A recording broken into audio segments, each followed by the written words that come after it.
The sharp tone of my phone alarm jolted me awake. I blinked at the soft morning light filtering through sheer curtains, my heart racing before I remembered this was it. My wedding day. My name's Callie Mason. I'm 30 years old, and this is the story of how my perfect wedding became the day I finally woke up and reclaimed my life. I padded across the hardwood floor of my tiny childhood bedroom, where I was staying one last night for nostalgia's sake.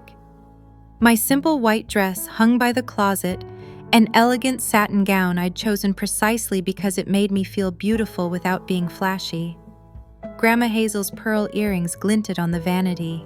In less than 3 hours, I'd walk down that aisle toward Adam, the man who made me feel safe, seen, and whole. But as I reached for the pearls, my phone chimed with that distinct sound, the one reserved for social media notifications. I knew I should have ignored it, but something about that sound made my stomach tighten. I picked it up and my breath hitched. It was a post from my mother, Diane Mason, uploaded just 45 minutes ago. A picture of my older brother Elliot standing proudly at some corporate charity gala, his arm draped around her shoulder. They were dressed to the nines, designer suit for him, tailored dress for her, while I sat here preparing for my wedding without a single word from either of them. The caption burned itself into my mind. Proud of my son who upholds the true family legacy, raising them right. #family first #success story. The words might as well have been knives. My throat closed up. It wasn't just that she hadn't called or texted. It was that today of all days she was publicly making it clear Elliot was the child she claimed. I was the forgotten one. Before I could spiral further, there was a soft knock at my door. "Callie, you okay?" That was Jenna, my best friend since college and maid of honor. Her voice, soft but steady, was exactly what I needed. "Come in," I croaked, clutching the phone like a lifeline. Jenna stepped inside, breathtaking in her navy blue bridesmaid's dress, her hair pinned perfectly, but her eyes went sharp as soon as she saw my face. "What's going on? What did she do this time?" Wordlessly, I handed her my phone. Jenna scanned the post and then her jaw set. She chose today to post this garbage. I just nodded, biting my lips so hard I tasted blood. Jenna sat next to me on the bed and pulled me close. "Callie, you don't have to read the comments. Promise me you won't." But I already had. My uncle, my cousins, old family friends, each chiming in with thinly veiled digs. "So proud of Elliot, always the good one. Guess he's the child who really understands family values." Some kids know their duty, others, they meant me. The same tired narrative that had followed me for decades, Callie the difficult one. Callie who didn't follow the corporate career path. Callie who dared to move 3 states away and work in a nonprofit. Callie who hadn't measured up. "Where's Adam?" I whispered, desperate to anchor myself. Jenna gently squeezed my hand. "He's at the venue already getting ready with the groomsmen. He doesn't know about this yet. Do you want me to tell him?" I shook my head. "Not yet." My reflection in the vanity mirror startled me. The woman staring back was pale, wide-eyed, and exhausted, not the glowing bride I'd imagined. All these years I'd bent over backwards trying to earn their approval. And today, they didn't even bother to pretend. "I guess I'm just finally seeing it for what it is," I said out loud. Jenna leaned closer. "Callie, listen to me. None of this is your fault. You are enough exactly as you are. Adam loves you. I love you. You've built your life without needing their validation." I nodded slowly, my fingers brushing against my wedding dress's hem. "It's not about their approval anymore." Jenna's phone buzzed and she glanced down, grimacing. "Oh God, your mother just shared the post on Facebook too. It's spreading fast." My pulse jumped. "Let me see." She reluctantly handed me her phone. More comments from family members who hadn't even RSVP'd to my wedding. One from my father, Richard Mason, stopped me cold. "Elliot has always been our pride and joy. Some children understand loyalty." A physical ache bloomed in my chest. That was when something inside me snapped. Not with anger, but with a strange, icy clarity. I set the phone down gently. "They're going to learn exactly what kind of daughter I am today." Jenna blinked at me. "Callie, what does that mean?" I smiled, though it wasn't out of happiness. "It means I'm done begging for scraps of love that never existed. And it means they're about to learn that the difficult daughter they ignored, she's the one holding their whole world together. Because there was one thing they didn't know: for the past 3 years, I had secretly paid their mortgage. Richard's business had gone under during a bad stock market dip. Diane's lavish lifestyle hadn't slowed down, though. I'd quietly taken over the mortgage payments to protect the family name, protect their image, all while being treated like an outsider. "Callie, do you want me to get Adam?" Jenna asked, searching my face. "No," I whispered, gripping the bouquet tighter. "It's time to go to my wedding." And I did. The ceremony itself was beautiful. Intimate, filled with Adam's friends and family who embraced me fully without reservation. The flowers, the vows, Adam's smile, it was all perfect. Except for the 2 empty chairs that should have held my parents. For a few fleeting hours, I even forgot about the betrayal. But later that night, when Adam and I returned to our apartment, choosing to delay our honeymoon by a few weeks, a single envelope on the kitchen counter reminded me that I could never truly escape it. "Callie," Adam called from the kitchen. "This letter, it's from your parents' mortgage company." My blood ran cold. This was the moment I'd been dreading. My hands shook as I reached for it. "Adam, there's something I need to tell you." And just like that, everything I'd tried to hold together began to unravel. Adam set the envelope on the counter and watched me carefully. His face was soft, but his eyes told me he sensed this moment wasn't about mail. I sat down slowly at the kitchen island, still in my wedding dress. Though my veil had long been discarded, the hem of my satin gown brushing the tile floor. Adam slid the letter toward me without a word. "I should have told you sooner," I began, my voice quieter than I expected. "For 3 years, I've been paying their mortgage. My parents' house isn't theirs, Adam. It's mine. They just don't know it." His brows pulled together, confusion morphing into disbelief as the weight of what I'd said sank in. 3 years, he asked, his tone measured. "Why, Callie?" I swallowed hard, fingers running along the flap of the envelope but not opening it yet. After Dad's company collapsed, they were about to lose the house. But Diane, my mother, kept pretending everything was fine. She couldn't bear the thought of anyone knowing they weren't as successful as they pretended to be. And I thought maybe if I stepped in quietly, if I fixed it for them, they'd finally see me as worthy, as good, as loyal. Adam sat down next to me, his knee touching mine. "And did they?" he asked gently. The bitter laugh that escaped my lips surprised even me. "You saw that post this morning. That's how they thanked me. By celebrating Elliot. Always Elliot." I finally tore the envelope open, dreading what I already knew I'd find: a routine monthly statement from the mortgage lender. But one line stopped me cold. "Past due." The automatic payment I'd set up years ago had failed last week. I must have forgotten to update my billing after switching banks before the wedding. Adam leaned over my shoulder, reading the notice. "They're 30 days from default," he murmured. I felt a cold wave rush over me.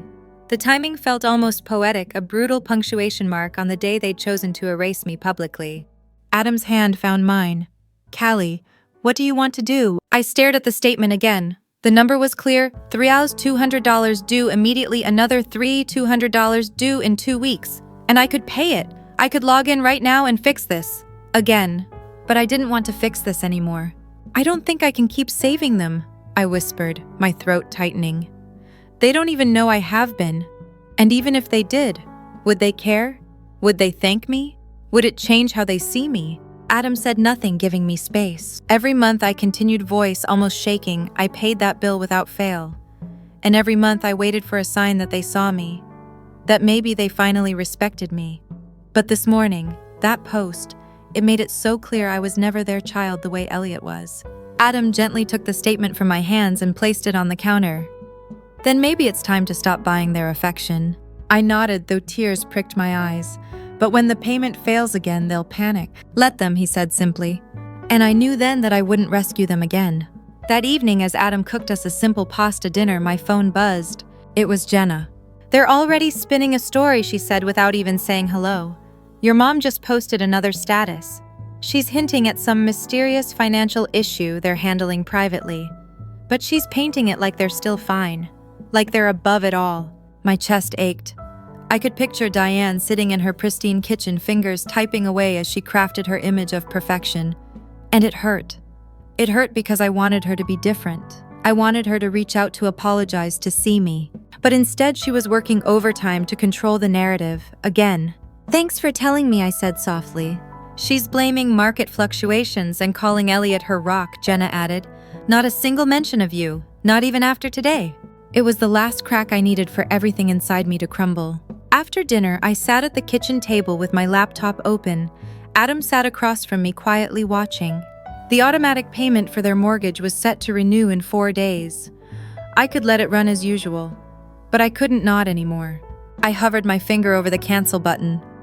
I could hear Diane's voice in my head, even now. You're too sensitive, Callie. Why can't you be more like Elliot? Why can't you just let things go? But letting things go was exactly what I was doing now. With a single tap, I canceled the payment. Done. I logged out of the mortgage portal, staring at the now blank screen. My heart felt heavy but lighter at the same time. When I finally spoke, it was almost to myself. I spent 3 years rescuing them while they treated me like an outsider. Adam reached across the table and took my hand, squeezing gently. You did what you could. You were more generous than they ever deserved.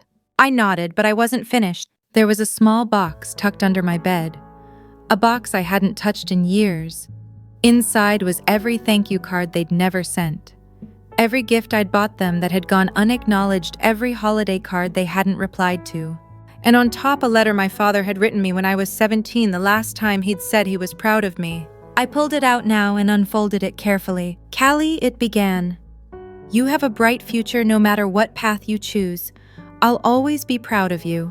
I read that line twice before setting it down. Whatever that pride had been, it was gone now. As I climbed into bed beside Adam that night, a strange calm settled over me. I had finally stopped fighting for something they were never going to give. But I knew this wasn't the end. Morning would come, and so would the consequences of my choice. Because when that next payment didn't go through, they'd realize someone had been keeping them afloat. And then they'd know that the daughter they ignored, the daughter they'd publicly rejected, was the one who had saved them all along. I closed my eyes and whispered, "Let them find out the hard way." And I meant it. Morning light crept into the apartment as I sat at the kitchen counter sipping coffee. My phone face down beside me. I didn't need to check it. I already knew what was coming. Adam appeared behind me, resting his hands on my shoulders. "You okay?" he asked softly. I nodded, but it was the kind of nod that said no, but I will be. We both knew what today meant. The canceled mortgage payment would have been processed this morning. If my parents hadn't noticed already, they would soon. By mid-morning, my phone began buzzing steadily. First a call from an unfamiliar number, then another voicemail after voicemail stacking up. I didn't answer. I knew exactly who it was, and I wasn't ready. Around noon, Jenna texted, "Your mom just called me looking for you." She sounded panicked, Callie, like full-on meltdown. I think they found out. I felt a strange stillness settle over me. For 3 years, I'd been quietly holding them up while they ignored me, belittled me, dismissed my life. And now, without warning, the rug I'd kept carefully in place beneath them was gone. Then finally, my phone rang again, this time showing Richard Mason, my father. I let it ring until it stopped. The silence felt powerful. Moments later, a text from him appeared, short, cold. "Callie, we need to talk. Call us immediately." I stared at the message, heart pounding, but I didn't reply. Adam sat down next to me.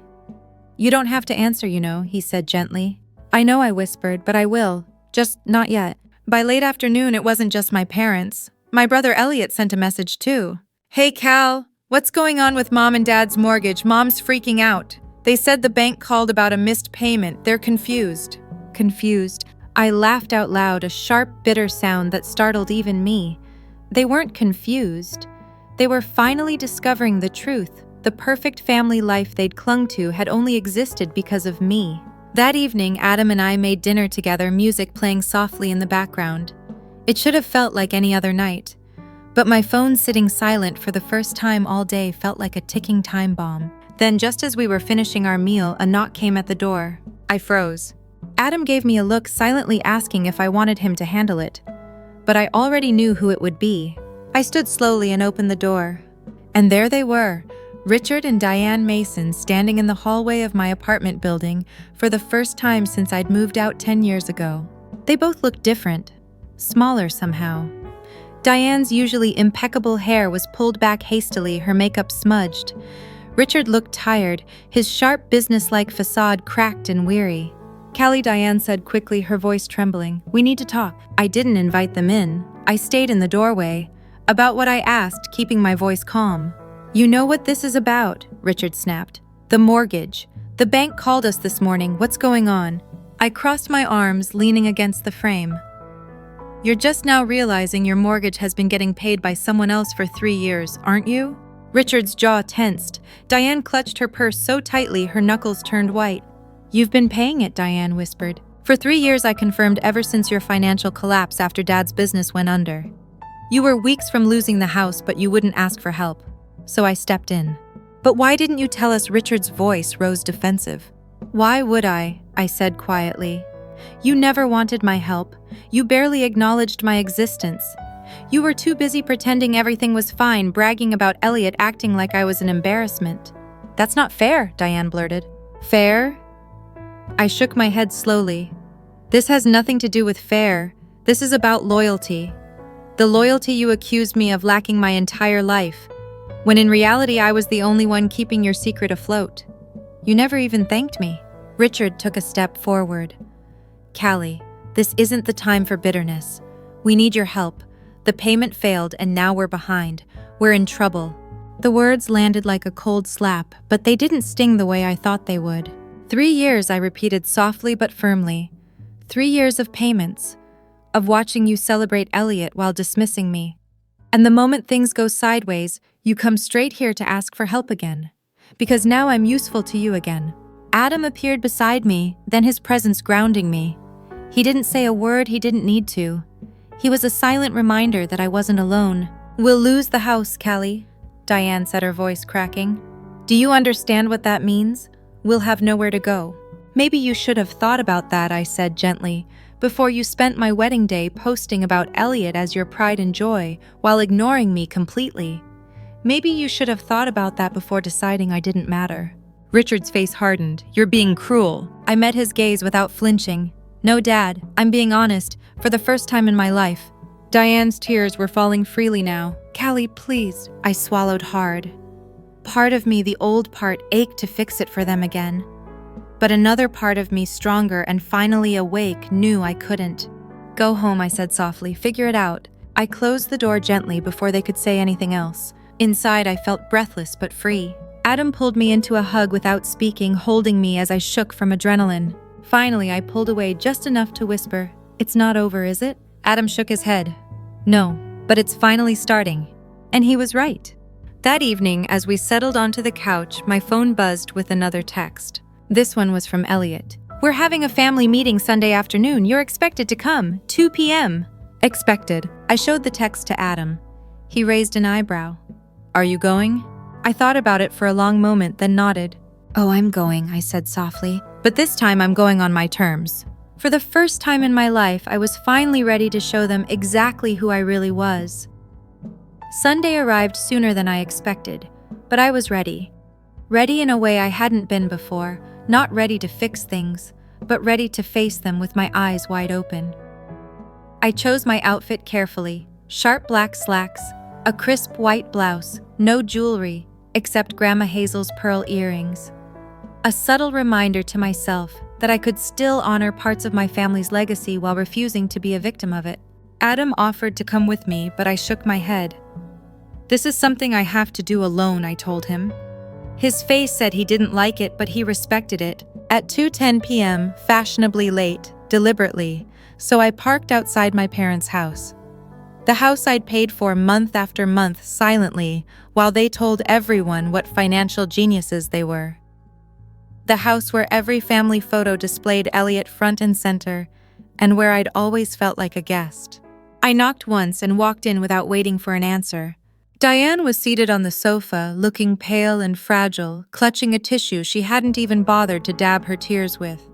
Richard sat beside her, stiff and expressionless, as if holding himself together was all he could manage. Elliot stood behind them, arms crossed, face carefully blank. Callie, Diane said as soon as she saw me. Thank you for coming. I stayed standing. Why am I here? Richard cleared his throat and launched into what was clearly a rehearsed speech. We're a family, Callie. Families go through hard times. Misunderstandings happen. We need to put this situation behind us and move forward. I almost laughed. Misunderstandings. Diane jumped in. Callie, please, let's not focus on blame. Let's just solve this. We're 2 payments behind now. We're close to default. If we can catch up, we can avoid foreclosure proceedings. The bank said. The bank doesn't know the whole story, I interrupted, keeping my voice steady. But I do. Richard's jaw tensed. Then you know we're in trouble. We need your help. I looked around the living room at the perfectly polished surfaces and curated photos. Every inch of this place was built to project success and stability, all smoke and mirrors. You know what amazes me? I said quietly. You haven't even asked why I stopped paying. The room fell silent. Diane finally whispered, why? I locked eyes with her. Because while I was getting ready to marry the love of my life, the day that should have been the happiest day I'd ever had, you chose to post about Elliot as your pride and joy, publicly, on a day you should have been at my side. And that wasn't an accident. It was a message I wasn't your daughter. Not really. Diane's lip quivered. It wasn't meant like that. It doesn't matter how you meant it, I said, my voice tightening. It's what you did. Elliot stepped forward then. Callie, you're being dramatic. Mom and Dad made a mistake, sure, but cutting them off financially is vindictive. I turned to him. Vindictive, Elliot. I covered your parents' mortgage for 3 years while they played pretend. I never asked for thanks. I never asked for recognition. I just did it because I thought maybe, just maybe, they'd eventually see me differently. But instead, they ignored me again and paraded you as their pride and joy on my wedding day. That was the last straw. Richard's voice rose. We didn't ask you to pay our bills.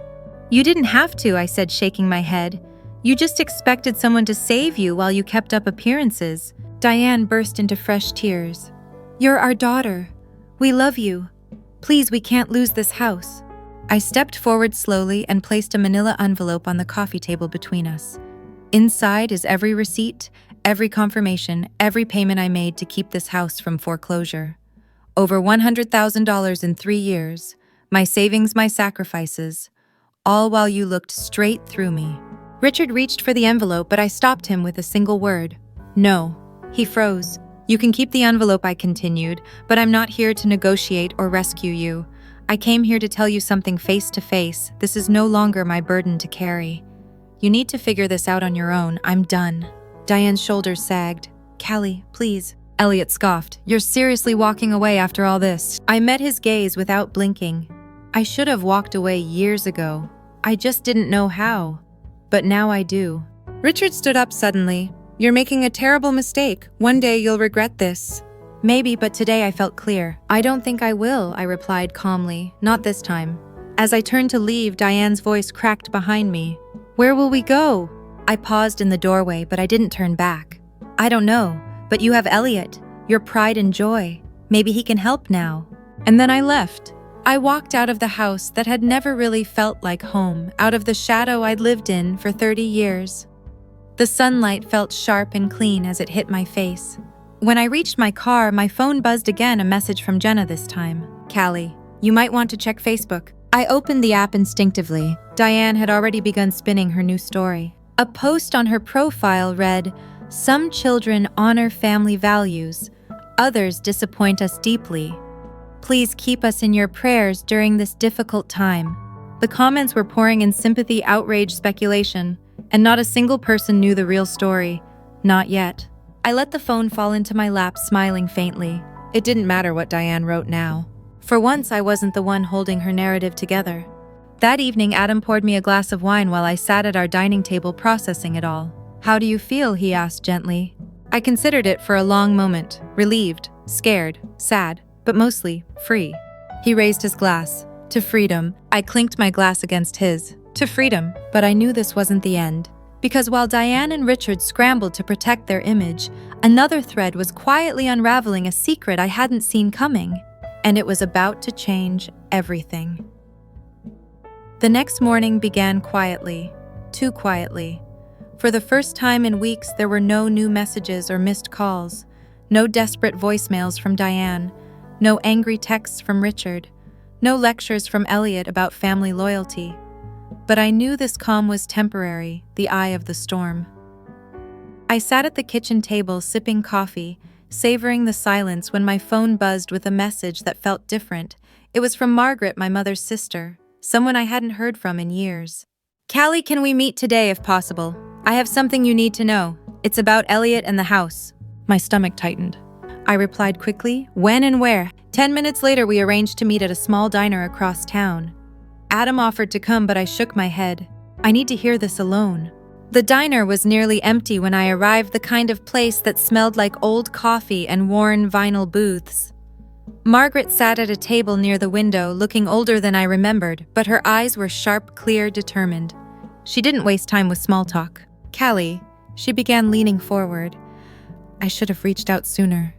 I've been watching all this unfold from a distance, and there's something you deserve to know.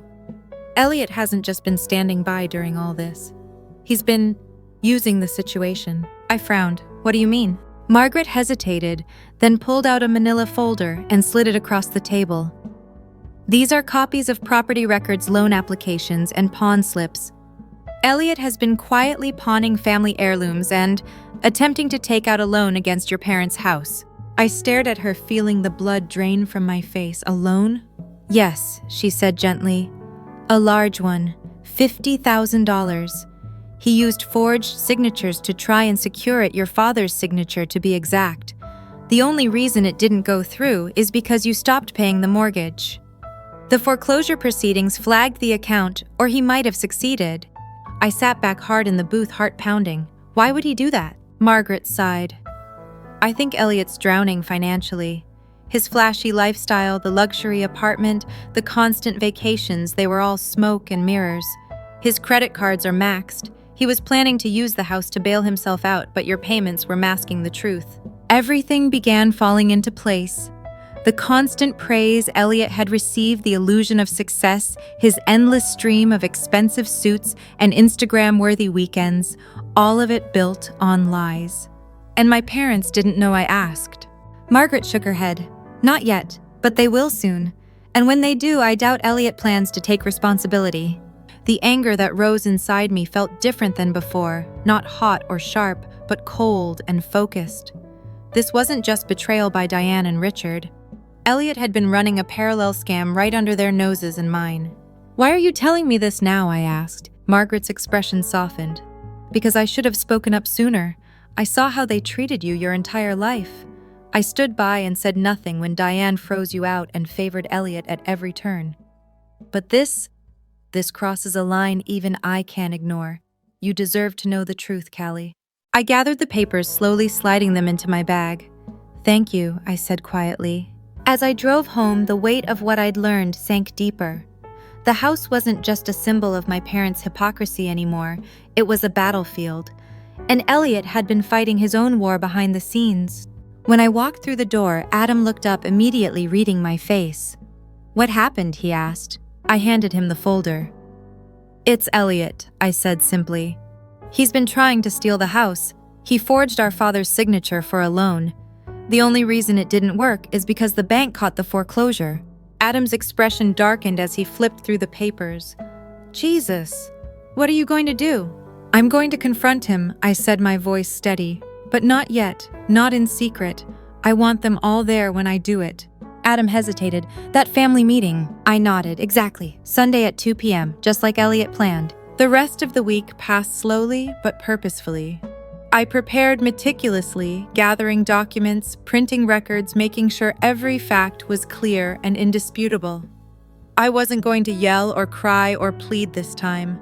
I was going to show them the truth plain and unvarnished, and then walk away for good. On Sunday, I arrived exactly at 2 p.m. This time Adam came with me, standing quietly by my side as I knocked on the door. Diane opened it quickly, looking surprised to see Adam. She ushered us in without a word. The atmosphere inside was heavy, tense. Richard sat stiffly on the couch, arms crossed. Diane perched nervously on the edge of her seat, eyes red and puffy. And Elliot stood near the fireplace, hands in his pockets, expression unreadable. Callie, Richard began formally. We're glad you came. I cut him off gently but firmly. Before we begin, I brought something to share. I pulled the folder from my bag and placed it on the coffee table just as I had before. But this time, I didn't let them reach for it yet. This isn't about the mortgage, I said clearly, my voice calm and strong. This is about Elliot. That got everyone's attention immediately. Elliot straightened an edge of defiance in his posture. "What about me?" he said quickly, a hint of smugness in his tone. I met his gaze evenly. "Do you want to explain first, or should I?" "Explain what he asked," feigning confusion. I opened the folder and began laying out the documents, loan applications, property records, pawn slips, all in plain view. Richard leaned forward, squinting at the papers. Diane gasped softly as she recognized her mother's pearl brooch among the pawned items. "What is this?" Richard asked, his voice rising. "It's proof," I said simply. "Proof that Elliot has been pawning family heirlooms and trying to take out a loan against this house using forged signatures." Diane turned sharply to Elliot, her face pale. "Is this true?" Elliot's mask cracked just slightly. "That's ridiculous. She's lying." I shook my head slowly. "The bank has records. The pawn shops have records. Margaret saw you herself. This isn't a misunderstanding, Elliot. It's fact." For the first time, Richard seemed genuinely shaken. He looked at Elliot with disbelief and horror, then turned back to me. "You knew about this?" "I found out this week," I said evenly. "After years of hearing about how Elliot was your pride and joy, your perfect son. After you spent my wedding day publicly praising him while ignoring me." Diane covered her mouth with her hand. "Oh my God." Elliot stepped back, shaking his head. "This is all your fault, Callie. If you hadn't stopped paying the mortgage, none of this would have happened." There it was, the final betrayal. I met his accusation calmly. "If I hadn't stopped paying the mortgage, you would have stolen this house from under them, and they still would have treated me like the problem." Richard stood slowly, the realization finally sinking in. "We've been blind," he murmured. I gathered the documents back into the folder and stood tall. "I'm not here for your gratitude. I'm not here for your forgiveness. I'm here so there are no more lies. After today, you won't hear from me again. This house, this situation, this family dynamic you created, it's all yours to deal with now." I turned to leave Adam at my side, but paused at the door just long enough to say one last thing. I spent 30 years trying to earn love that was never freely given. I'm done trying. And from this moment forward, I'm no longer the daughter who sacrifices in silence. And then I walked out. As the door clicked shut behind me, I felt something inside me release a knot I hadn't even realized was there, finally untied. For the first time in my life, I wasn't carrying their burdens anymore. And I knew deep down, whatever happened next, I would be okay.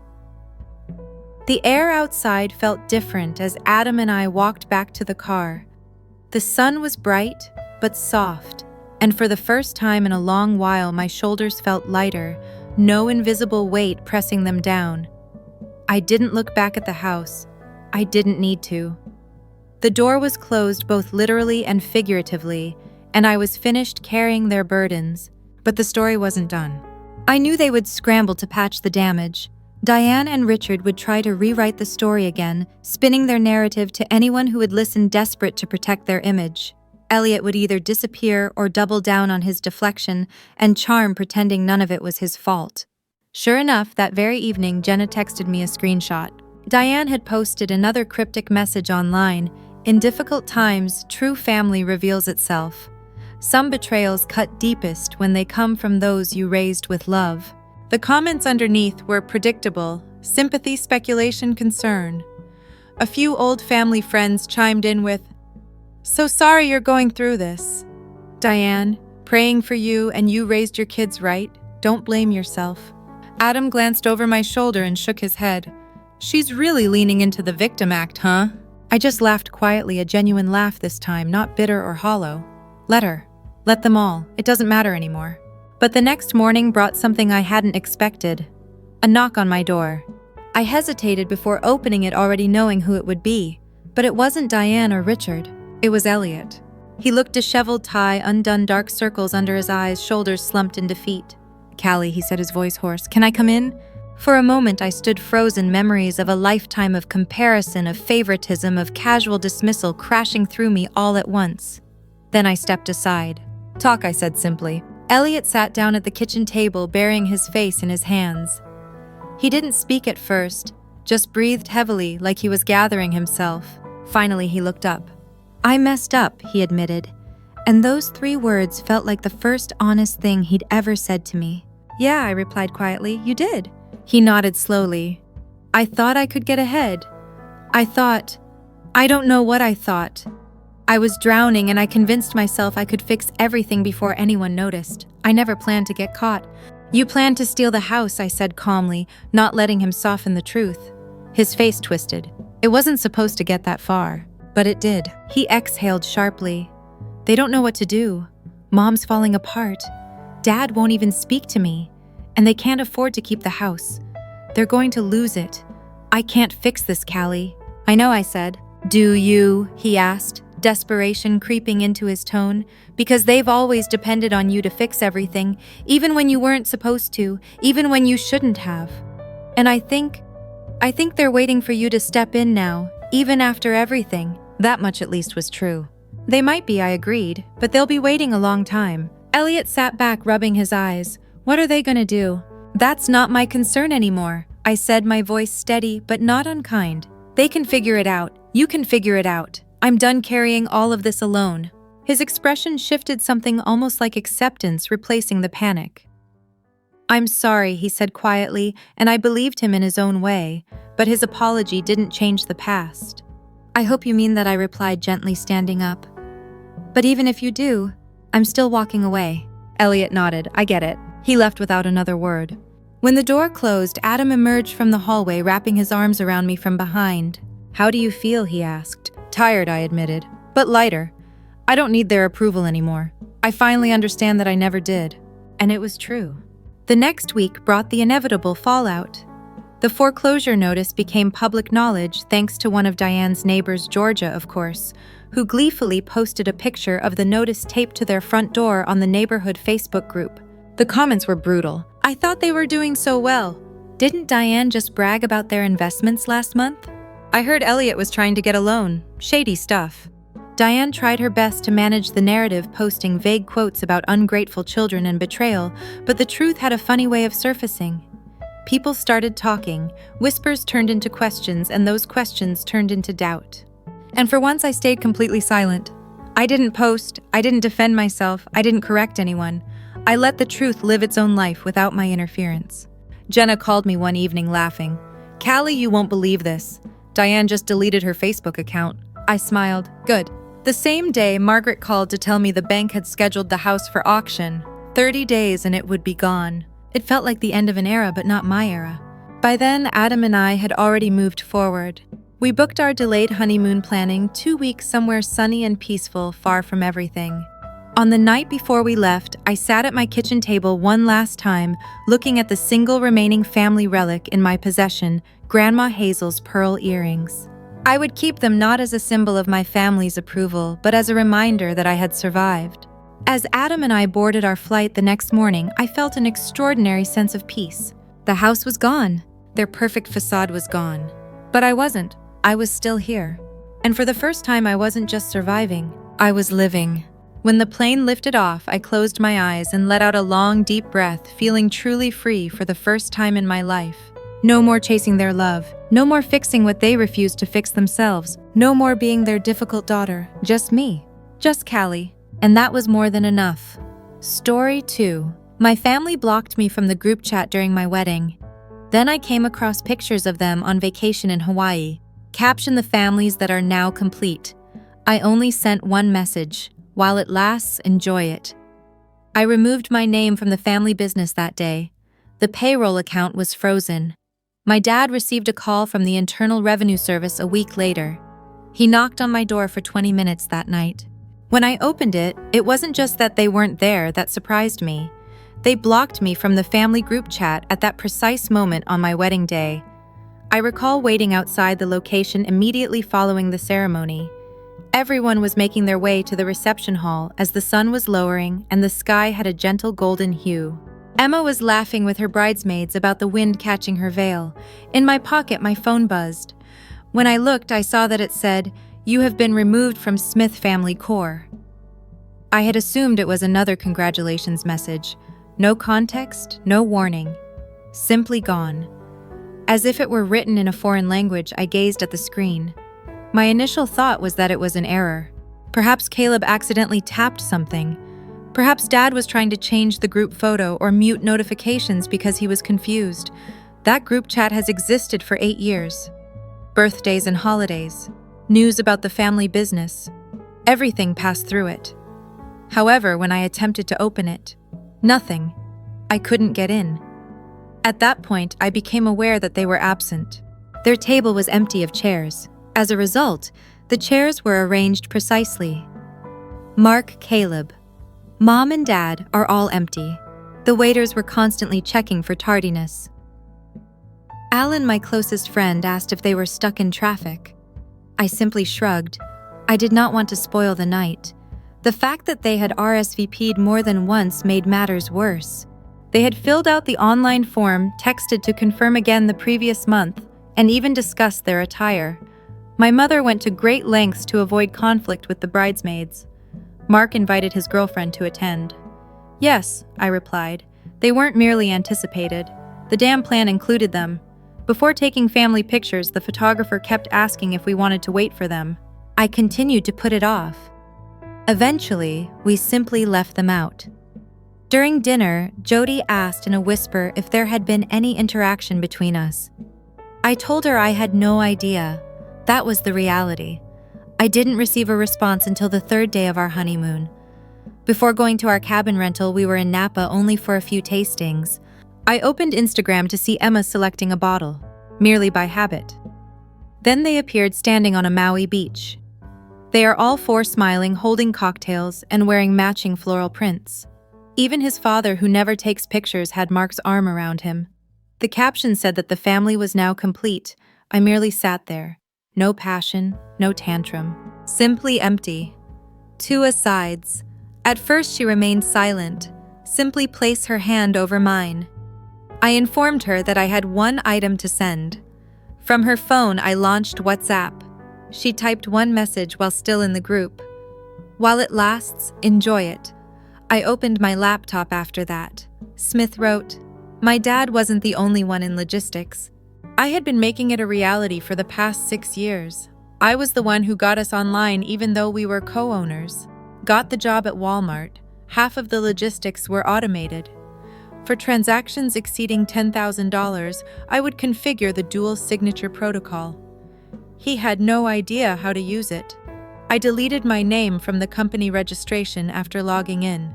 I put my shares in a holding pattern that resulted in their freezing. I also froze the payroll account, which is crucial. Withdrawals must be approved by me. That Friday was payroll due. I stayed out of the spotlight. Did not speak up. Let the quiet do the talking. I received a call from an unidentified number a week later. Didn't respond to Dad's CPA's voicemail. The IRS had apparently noticed some disparities. Missing paperwork and 2 years' worth of unpaid state taxes. And the amusing part, they couldn't have produced half of the necessary financial records without me. Before I even got to the front door that night, I heard the knocking, 20 minutes straight. I took a while to respond. I held him up. He was standing there when I opened the door, looking red-faced and sweating as if he had been in hell. And what he said first, "What did you do?" For a few seconds, I allowed the silence to linger. He anticipated that I would recoil, defend myself, or perhaps even offer an apology. I simply waited while leaning against the doorframe. He moved forward as if he were going to enter. I remained motionless. "The payroll was frozen by you. Are you aware of your actions?" I gave a nod. "Yes, I am fully aware of my actions." He would get somewhere if he continued to talk like that. Claim that the drivers threatened to walk. That was already in the warehouse crew's possession. Penalties for missing deadlines were demanded by 2 clients. Claim that because my credentials were linked to the online reporting, the accountant was unable to even file. The one thing he believed would shake me was then dropped. This morning the IRS called. 5 years' worth of returns are being examined. 5. They believe we have been concealing our earnings. If this isn't fixed, we're all going to collapse. That word struck a different chord. We're all falling. I reminded him that the one guy they excluded from the family chat on his wedding day was not included in this. Apparently, that included everyone who could travel to Hawaii and pretend I didn't exist while grinning for the camera. He attempted to explain that it was simply a bad moment and that they needed space and that it wasn't personal. My wedding gave you the space you needed. That momentarily silenced him. He quickly changed to anger, claimed that I was being childish petty and discarding everything we had worked so hard to build. Then he took a folded piece of paper out of his jacket. After weighing it once, he threw it between us on the floor. I signed the same document 3 years ago, and it was a copy. I had forgotten a clause that was hidden in the early partnership filings. Under certain circumstances, it granted him some partial authority to override financial freezes. However, those requirements necessitated evidence of carelessness or deliberate injury. He was going to accuse me of undermining the business, that I did it maliciously. Even though he was bluffing, it was enough to keep the days that followed interesting.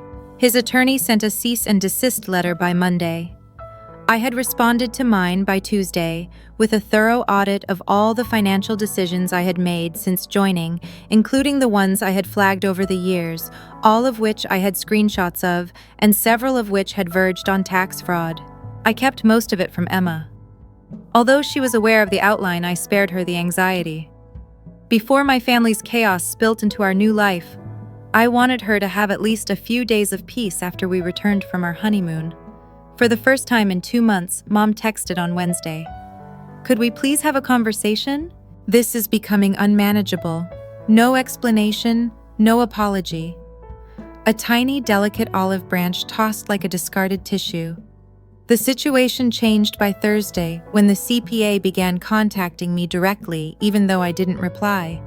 Stated quietly that the IRS was investigating more than just the company. They were investigating Caleb, a phony vendor, offshore accounts, and Dad's personal finances. The IRS wasn't merely snooping, they were hunting. And I still hadn't done a single thing. Emma and I were wrapping up our lunch when the call came in. For the first time since the wedding, we had been organizing thank you notes at the dinner table. Things seemed to be starting to calm down. My phone buzzed with an unknown number while we were making jokes about who had the worst handwriting. I took a step back and replied, Richard was the one, a CPA, the family business, and a man I had only spoken to twice in 6 years, and only when something was amiss. He wasted no time. "Listen, David, you should be aware of what's going on, even though I know you're no longer involved." He spoke in a sharp click. I didn't even inquire about how he obtained my number. I simply listened. As it happens, the payroll account did more than just bounce a few paychecks when I froze it. It interrupted a mid-transfer transaction that the bank's compliance team had flagged for audit. The account belonged to a shell company that purportedly maintained fleet software. However, that vendor was non-existent. The vendor's founding documents listed the address as a mailbox store in Nevada. Caleb. At that point, everything began to make sense. Why did Caleb always participate in the business in such a casual manner? Why he never had to describe his actual actions? "How bad is it?" I asked Richard. After a brief silence, he stated that the IRS had now referred the matter to a criminal investigator. They examined every transaction over the previous 5 years, not just one. My father had used my digital signature on a number of documents that I hadn't even seen, and it seems that my withdrawal had revealed the chain of irregularities: fake invoices, inflated contracts, and unreported foreign income. I sat with it for a while after hanging up. I could have left at that moment. See them burn. However, I was still in charge of the backup server, which I had configured for complete financial transparency. It contained all of my emails, contracts, invoices, and approvals, and nobody could access it without my password. I simply locked the system remotely. I didn't even need to remove anything. Emma asked if there was a problem when she noticed me working. I informed her that there was no point in trying to fix it at this time. I received a text from a Jody later that night. The IRS called again and said, "Your dad is in a spiral. Caleb hasn't had any sleep. Your mother is going crazy." It was not gratifying, not just yet. It seemed inevitable. Then I heard a knock at about 9 o'clock at night. Before I looked, I knew it was him. Dad was standing there, the same outfit as last week. His hair was unkempt, as if he had spent the entire day rubbing it through. I didn't have to invite him inside before he accepted. A thick envelope was just thrust into my chest. "Go through it. In all of this, you are not innocent, right here." I remained at the door and slowly opened it. There were printed emails with excerpts of correspondence from 2 years ago between me and a logistics client.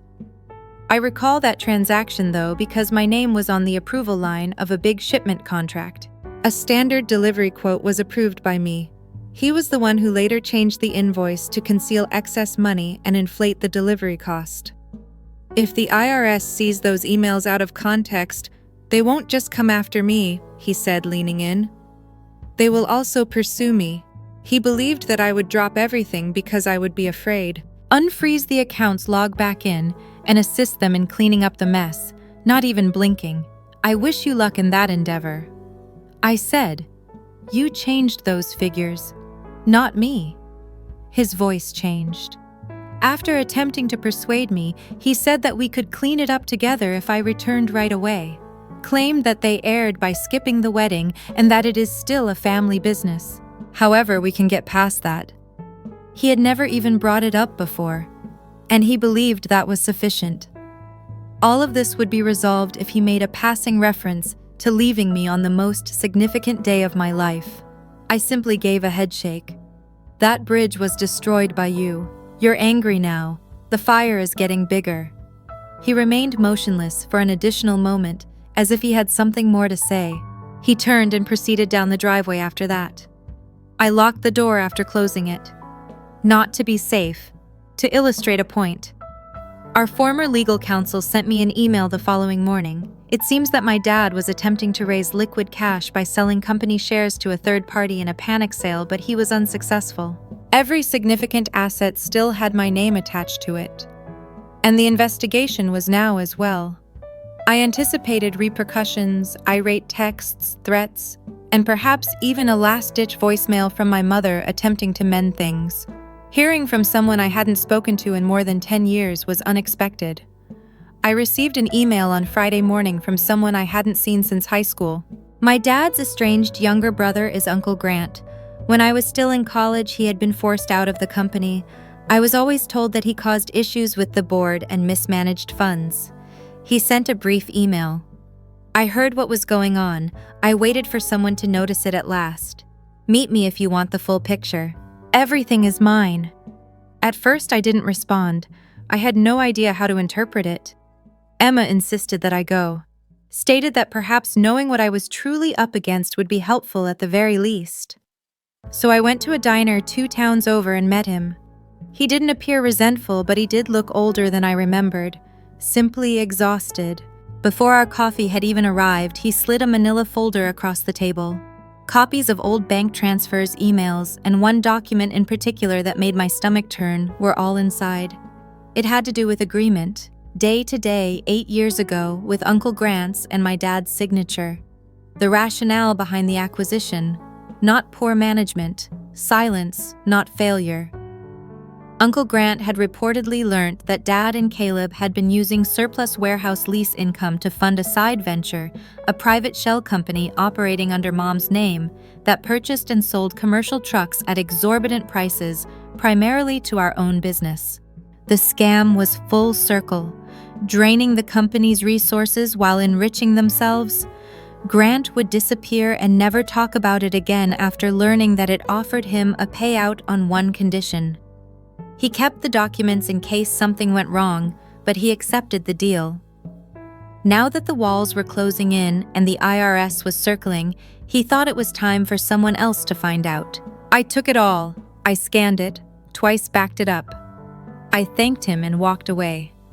The following day, I received a request from Smith & Rose's legal team to attend a mediation call immediately.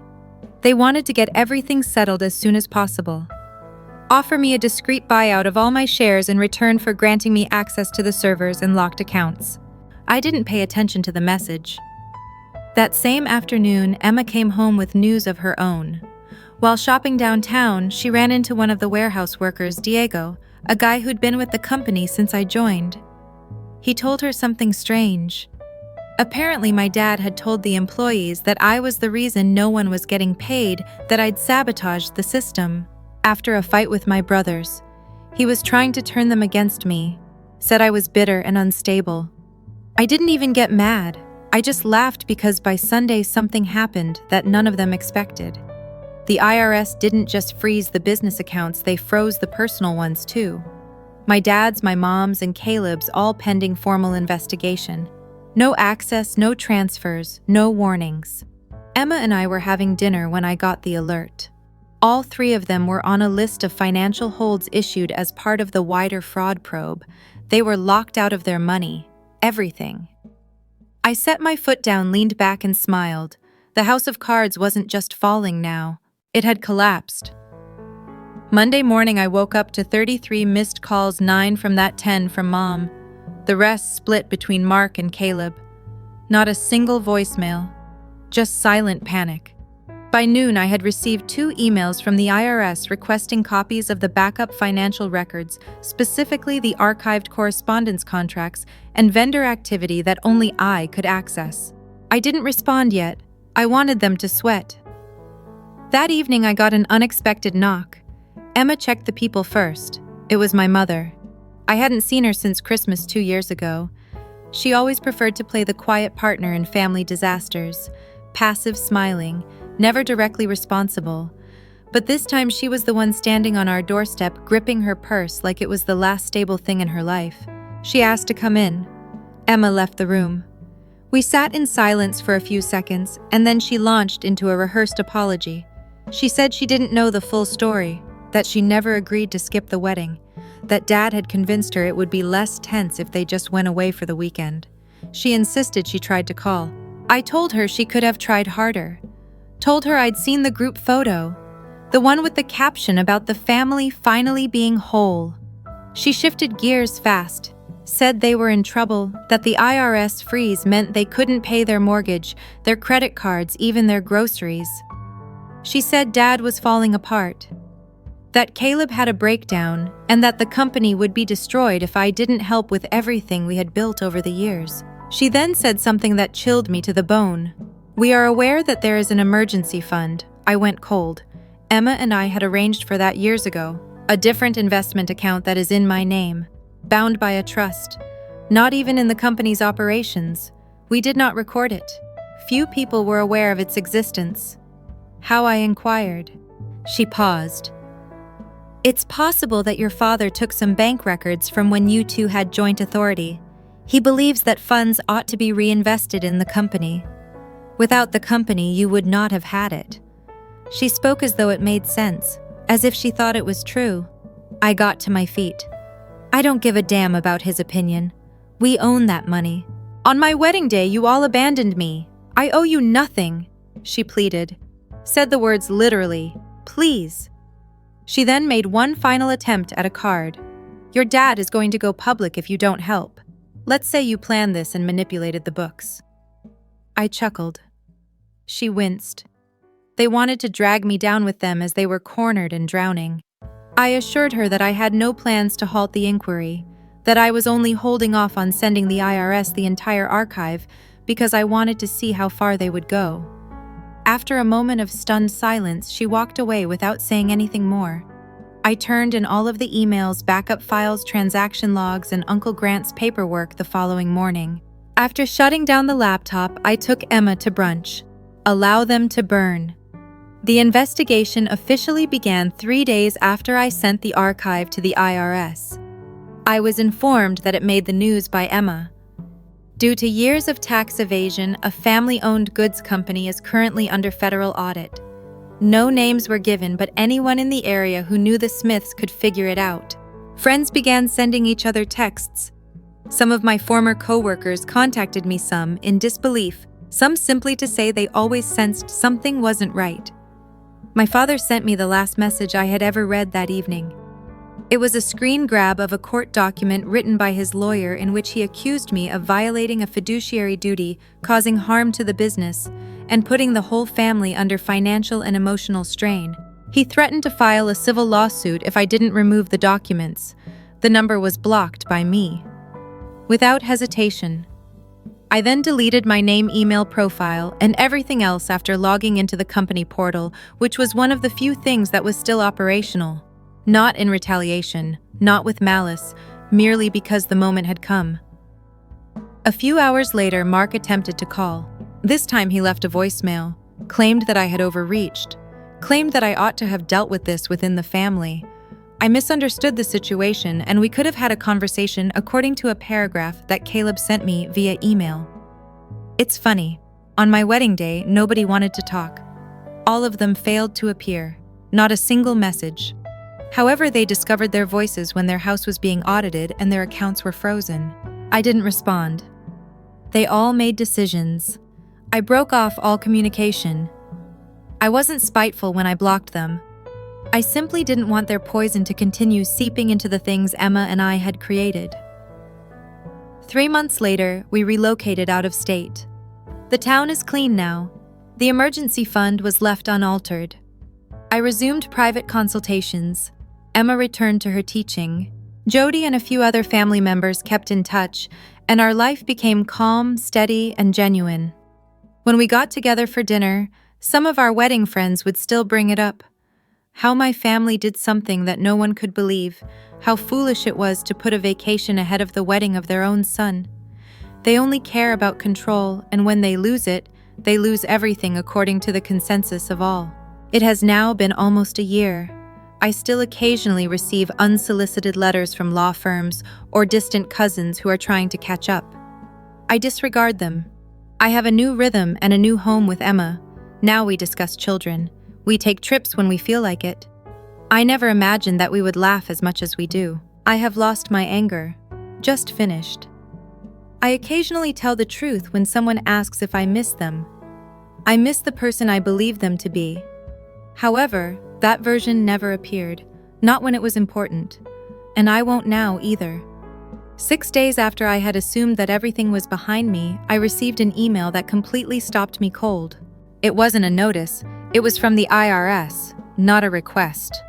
I'm grateful. In a formal statement, one of the case's senior agents acknowledged the importance of the information I supplied. I didn't anticipate it. It stated that several offshore accounts connected to fraudulent vendor payments, not just in my dad's name, had been found as a result of the backup records I submitted. Other colleagues were present, a few of whose names I knew from previous business gatherings. The email ended with something unexpected, even though 2 of them had already left the country. Based on the records, we will be sending out a subpoena for testimony. Although we think you were not aware of these activities, your cooperation could help us develop the case more broadly. That line caught my attention twice. My dad was no longer the only focus of this. This was larger. Emma discovered something in the mail later that afternoon. A heavy envelope. It was delivered by hand, but there was no return address, no label, no stamp. There were 2 items inside, a flash drive and a letter from Caleb. His letter was apologetic, rambling, and at times desperate. He claimed that Dad had lost his mind, that he was attempting to place the blame on anyone he could, and that he had coerced Caleb into creating the phony vendor accounts about which Mom knew more than she admitted, but kept quiet out of fear of losing everything. He apologized for what transpired at the wedding and stated that he didn't want to go down with them. He was aware that I would never forgive him. However, I might eventually come to understand if the flash drive helped to balance things out. I connected it to a disposable laptop. It contained spreadsheets, voice memos, internal emails, and even a few videos. In one of them, the father was laughing while speaking with someone in another country about how the child signs everything I put in front of him. I was that person. Another showed him describing to Caleb how to avoid banking thresholds by dividing vendor payments into smaller batches. It was sealed. I sent a brief message with all of this information to the IRS contact. Another present. Emma and I sat on the porch that evening. We said very little, just observed the rolling breeze and the darkening sky, and I came to a realization. This was no longer retaliation. It was taking something away. A last cleaning out of everything that attempted to ruin what ought to have been my greatest day ever. Into a betrayed memory. It was just over now, and for good this time.